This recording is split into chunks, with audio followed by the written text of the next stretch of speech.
Ngadu babi wan haman sim jonga kanung ngalinga pisa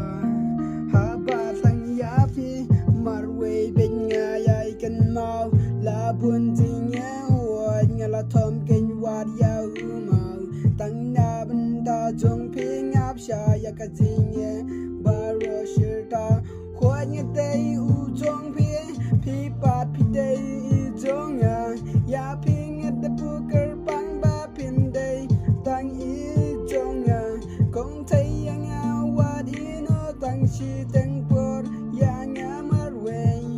kum ba ya ping la kular ya ping la smai ban don shirta jinye kajinye jongi om don bala ban bishni ban kang ya ka jinye jongi ngan ya be na ring kat bat pim ka jinye ka jonga ya pi kanu kadak men shisha mamar bangai ba piru piran jinye kum muat manga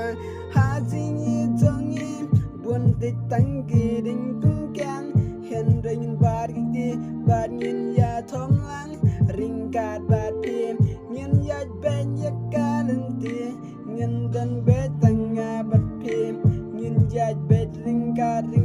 wala jing e hangi ki ham hon ya ka jing I jongi kom dan bala babishni ngin thom bet ring kat shaba poi karyan ngin jam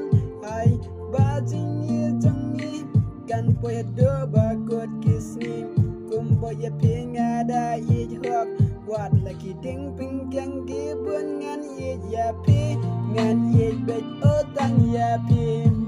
jing I happy ngan nai kum banga kular ngasmai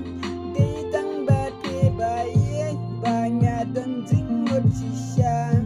nem don bet hasanda wala bun kiring pinggang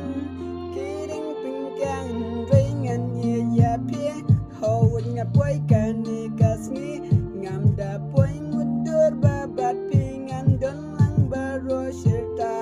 ai ba jing I ka jongi kan don ben bar ter kisni bat pingan don lang min sem jonga ka kan de hawa kan mau ya pi hey kong thei tang ya pi ngara kan de shisha banga kan mau ya pi dur kwan jong pi I pu san ke